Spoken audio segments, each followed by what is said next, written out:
Hello, everyone, and welcome to Wednesday morning. It's Stephen Whiteside here from the Uptrend.com. In the pre-market this morning, stock index futures are currently trading above fair value while commodities are flat. Target's out with earnings this morning. It is currently trading higher in the pre-market, so congratulations to anyone who is long Target.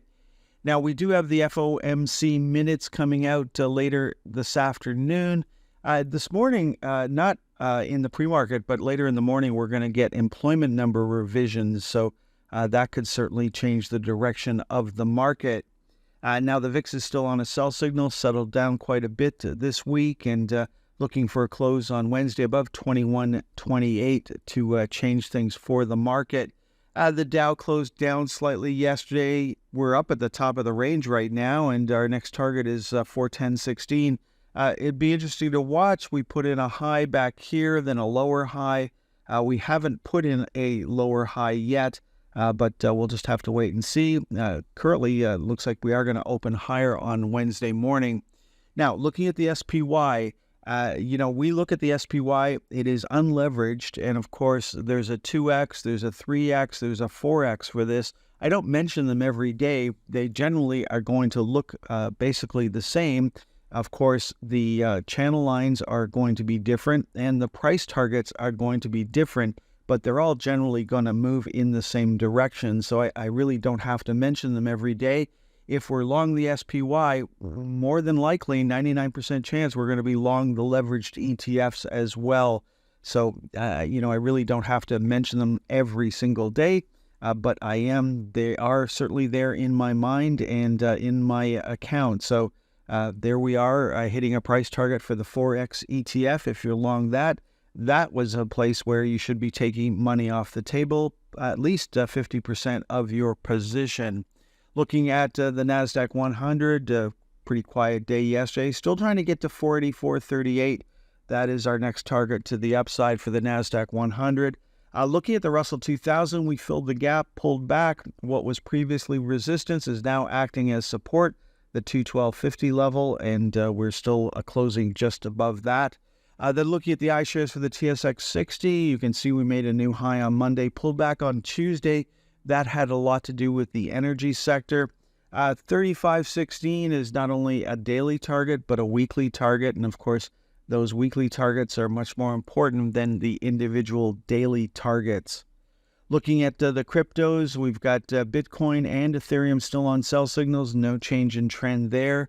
Looking at commodities and starting off with crude oil, it was down yesterday. And of course, gasoline was already on a sell signal, making a new low for this move on Tuesday. And of course, that is good for consumers. Looking at natural gas, we're still on a buy signal here, no change in trend. New high for gold on Tuesday. We're still stuck to 231.25. We haven't broken away from that just yet. If we can continue to move higher here, then 237.50 is our next target.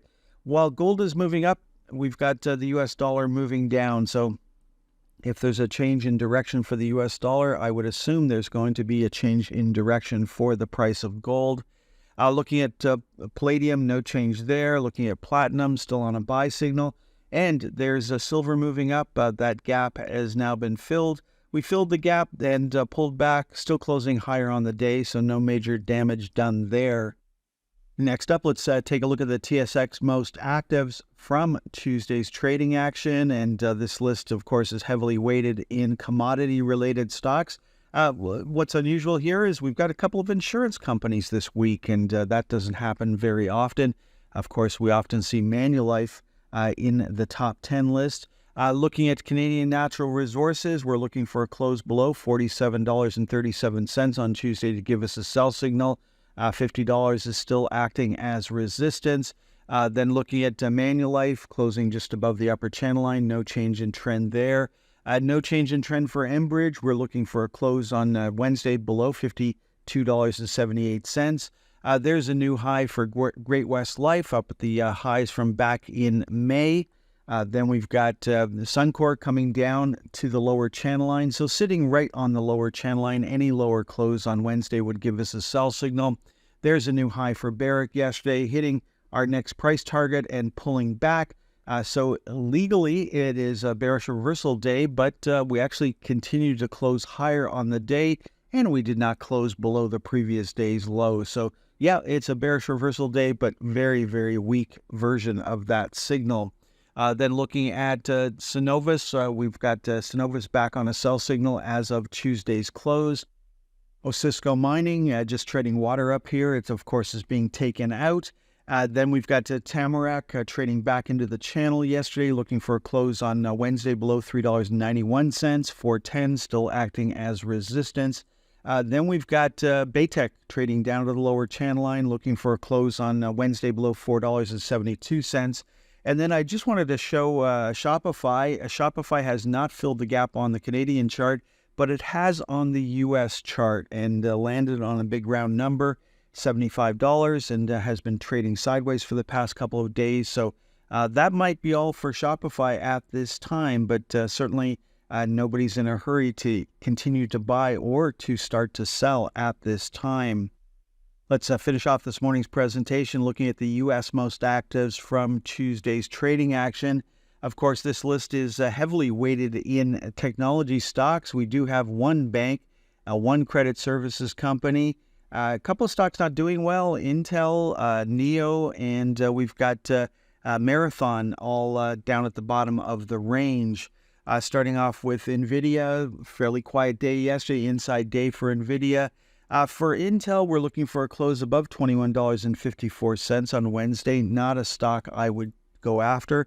Advanced Micro Devices pulling back yesterday after making a new high for this move for Tesla. No change in trend there. For NEO, we're looking for a close on Wednesday below $3.82. Then looking at Bank of America, we're looking for a close below $38.46. No change in trend for Palantir. Then we're looking at SoFi pulling back slightly yesterday. Again, not a stock I would be interested in.